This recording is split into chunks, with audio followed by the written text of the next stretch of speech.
Episode की शुरुआत में हम देखते हैं कि जिंग कॉन्ग फेंग रुचि के लिए खाना लेकर आता है। उस खाने को फेंग रुचि पसंद नहीं करती और उससे पाइनएप्पल केक की डिमांड करती है, जिस पर जिंग कॉन्ग उससे ज्यादा नखरे ना करने का कहकर वहां से चला जाता है।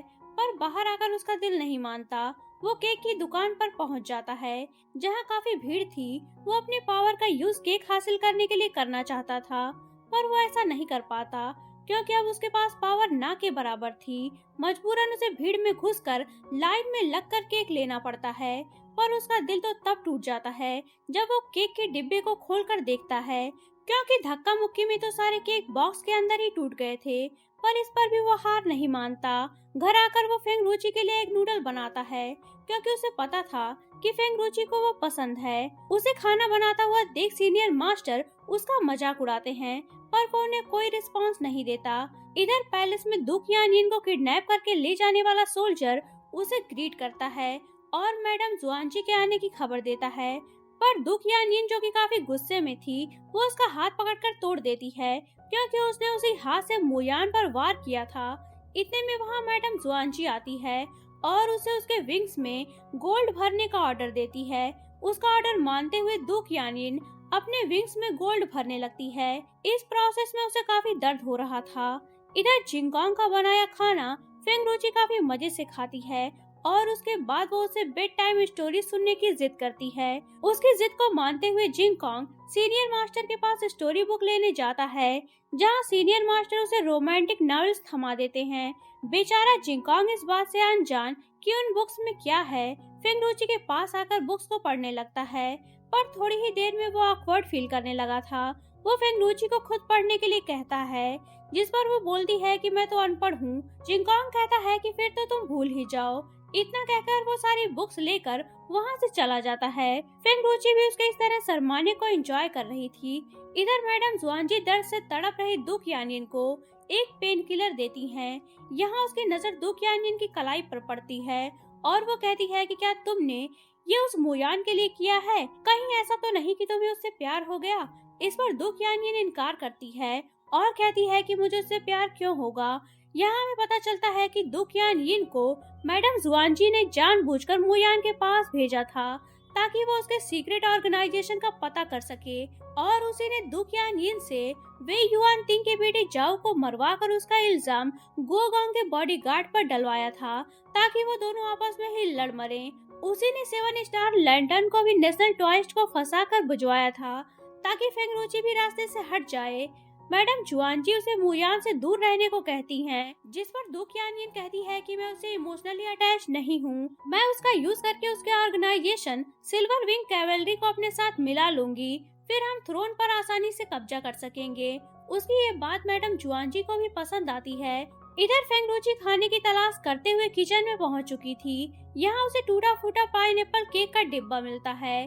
तभी वहाँ सीनियर मास्टर आकर उसे खाने से मना करते हैं और कहते हैं कि अब ये टूटा फूटा होने के साथ ही साथ बासी भी हो चुका है। कल जिंगकोंग तुम्हारे लिए इसे लेने गया था, पर भीड़ ज्यादा होने की वजह से ये टूट गया और उसने इसे तुम्हें नहीं दिया। ये सुनकर फेंग रुचि सारा डिब्बा खा जाती है और कहती है कि ये मेरी लाइफ में खाया गया सबसे टेस्टी पाइनएप्पल केक है।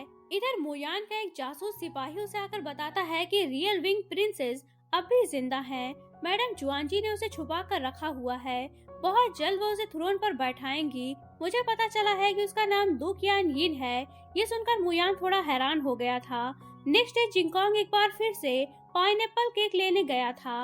इस बार वो सही सलामत केक लेने में कामयाब हो जाता है। फेंग रुचि उसका पीछा करते हुए सब कुछ देख लेती है और उसे पता चलता है कि उसे सेव करने में उसके मास्टर की सारी पावर्स चली गई हैं। मार्केट में जगह जगह इस बात के बैनर्स लगे थे कि मैडम जुआनजी ने फेक प्रिंसेस को मार डाला। इतने में फेंग रुचि वहां पहुंचकर उस खबर को पढ़ती है। सारे लोग देखते हैं कि उसका फेस पोस्टर में छपे फेस से मैच कर रहा है। इस पर वो सभी उसे बुली करने लगते हैं। तभी वहां जिंगकोंग आकर उसे सेव करता है और सारी भीड़ से उसके लिए लड़ता है। ये देखकर फेंग रुचि को फील होता है कि इस दुनिया में उसका भी कोई है जो उसकी परवाह करता है। घर आकर जिंगकोंग नहा रहा था। यहाँ हम उसकी बॉडी पर फ्लोरा ऑफ शूटिंग स्टार का मार्क देखते हैं। तभी वहाँ पर सीनियर मास्टर आ जाते हैं, तो जिंगकोंग उन्हें वहाँ से जाने के लिए कहता है। सीनियर मास्टर कहते हैं कि हम दोनों ही मैंस हैं, फिर तुम इतना क्यों शर्मा रहे हो?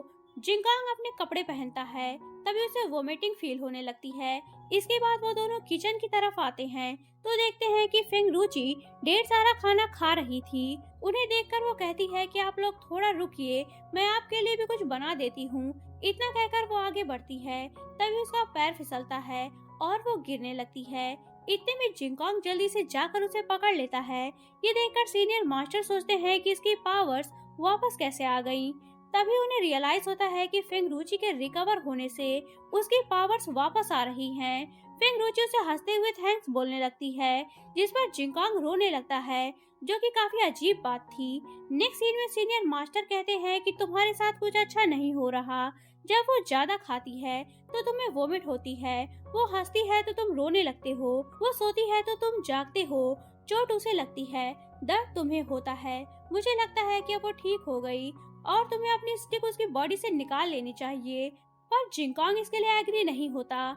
इधर दु क्यानिन और मैडम जुआनजी कहीं जा रहे थे। रास्ते में मोयान उन पर हमला कर देता है। मैडम जुआनजी अपने सोल्जर से उसे मारने का ऑर्डर देती हैं, पर उनका प्लान तो कुछ और ही था। दु क्यानिन उसे सेव करने के बहाने उसके साथ भाग जाती है। मैडम जुआनजी भी शायद यही चाहती थी। मोयान उसे रियल विंग एम्प्रेस समझकर अपने साथ अपने secret organisation silver wing cavalry ले जाने का डिसाइड करता है। सिल्वर विंग्स का ये ग्रुप प्रिंस रेजेंट का वफादार था, इसलिए वो थ्रोन के असली हकदार को अपना एम्परर बनाना चाहते थे। इधर सीनियर मास्टर स्टार पाविलियन वापस जा रहे थे। वो जिंगकांग को भी साथ चलने का कहते हैं, पर वो एग्री नहीं होता। बातों ही बातों में वो उसे बताते हैं कि जिस लड़की लियानी को वो ढूंढने गया था, वो सिल्वर विंग कैवेलरी से बिलोंग करती है। इसके बाद वो उसे म्यूट का पूछते हैं, तो जिंगकांग कहता है कि काफी दिनों से वो मुझे नहीं दिखा। सीनियर मास्टर उसे एक प्लेस के बारे में बताते हैं, जहां जाकर शायद वो म्यूट को हराने में कामयाब हो सकता है। इसके बाद वो चले जाते हैं। इधर मोयान दु क्यानिन को लेकर सिल्वर विंग कैवेलरी पहुंचता है, जहां ग्रुप के लीडर और बाकी सभी उसका विंग एम्प्रेस के रूप में स्वागत करते हैं और कहते हैं कि अब हमारे साथ विंग एम्प्रेस है। अब हमारा मकसद वे युआन तिंग और गुओ गोंग जैसे लोगों को खत्म करके दोबारा सब कुछ पहले जैसा करना है। दु क्यानिन को इतनी अहमियत देता हुआ देख लियानी को अच्छा नहीं लग रहा था, क्योंकि उसे पूरा यकीन था कि वो फ्रॉड और जासूस है। वो अपने 3 भरोसेमंद साथियों को उसके बारे में सीक्रेटली पता करने के लिए भेजती है। यही ये पार्ट एंड होता है। तो दोस्तों, अगर आप जानना चाहते हैं कि कहानी में आगे क्या हुआ, तो बने रहिए मेरे साथ। और अगर आपने अभी तक चैनल को सब्सक्राइब नहीं किया है, तो चैनल को सब्सक्राइब करके बेल आइकन पर क्लिक कर लीजिए, ताकि आपको हमारे आने वाली वीडियोस की इंस्टेंट नोटिफिकेशंस मिलती रहे। तो मिलता है नेक्स्ट वीडियो के साथ। तब तक के लिए take care and good bye.